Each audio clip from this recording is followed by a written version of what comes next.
All right, welcome back to day 2 of the Overland truck camper build.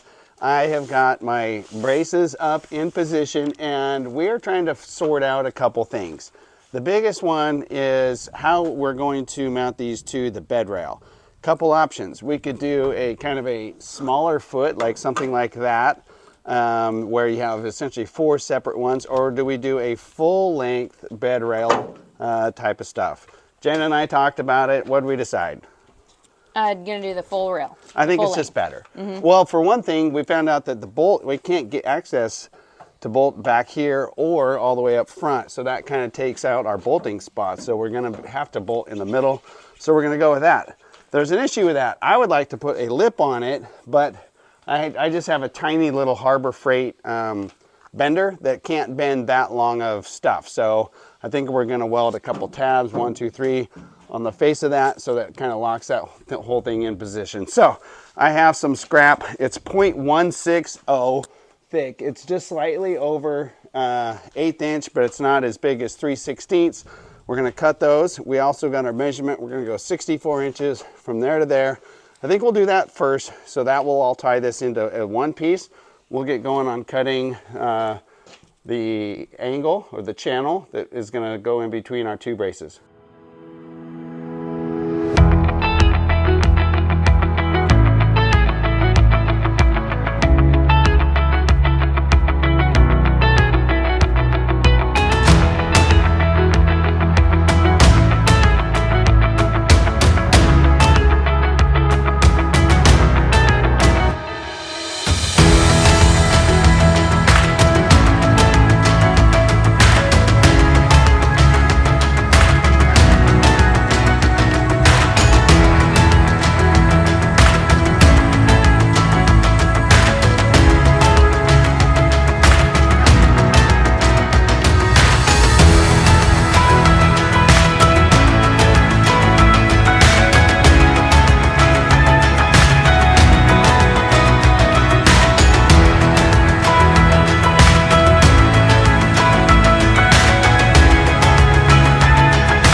All right, this thing's taking shape pretty quick. I'm kind of excited to see it coming together with just those cross pieces in there. It already is looking like one of these racks. I don't even know what you call these things other than a bed. What do they call these things? No clue. A bed roll cage? You don't like the word? I'm not gonna say it. Jen thinks Overlander is kind of a overused, trendy word, so we're trying not to use Overlander, but it is what it is. Anyway, we welded in these longitudinals. Those are 36 inches center to center to match the 36 center to center of the brackets there. Next step is get to work on the rail. So we're gonna cut, I don't remember the measurement, we have it written down. We're gonna do one solid long piece with a couple little lips to mount it in there, and we'll get going on that.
so we got the whole structure done. It's on, it's welded. We have the rail down here that it's all mounted to. We got the upper longitudinal one. This thing is ready to go.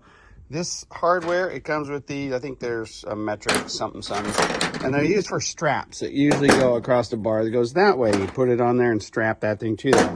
But we're going to just through bolt it right through there, like so. And they use these cool little sliding things into their aluminum channel in here. So that's, I'm just gonna bolt it straight through, 3 bolts on each side, and call it good. Let's get those holes drilled. All right, guys, that is it. The roof nest is on the truck. I can't believe how simple this thing is. I like that we only have 2 legs instead of 3 because it keeps us completely open. For the future, I want to have a big flip up door here so I can access all my camping stuff. I may eventually put a gusset in here, but because these things are 4 inches wide, I already get quite a good shear strength from that. I can't move it at all. And plus having a full length runner here. So I'm pretty happy with it. It's pretty stout. It really is. Like this thing is not moved at all. Really quick on how this thing opens up. These things are lockable. They're unlocked right now. You just pop both of them like so. And then it's one channel push up. And there's your Roofnest Falcon XL. Pretty cool. Honestly, that right there is the main reason I wanted this one, because it's so easy to put up, super easy to put down, because I'm gonna go probably camping with my boat, and this is gonna be my launch rig. So when I'm done sleeping and camping, I wanna hook on my boat and go launch it. I don't wanna have to tear down an entire camp. This is super easy, pop it down, lock it, and go launch my boat. So anyway, thanks for watching. Stay tuned, because I'm gonna keep updating all this stuff. It probably won't be right away, but I bought a little water heater for a shower. I want a cook stove, and I want some sort of a pull-out, either refrigerated, electric, or maybe just an ice chest. So some things to improve on. Stay tuned.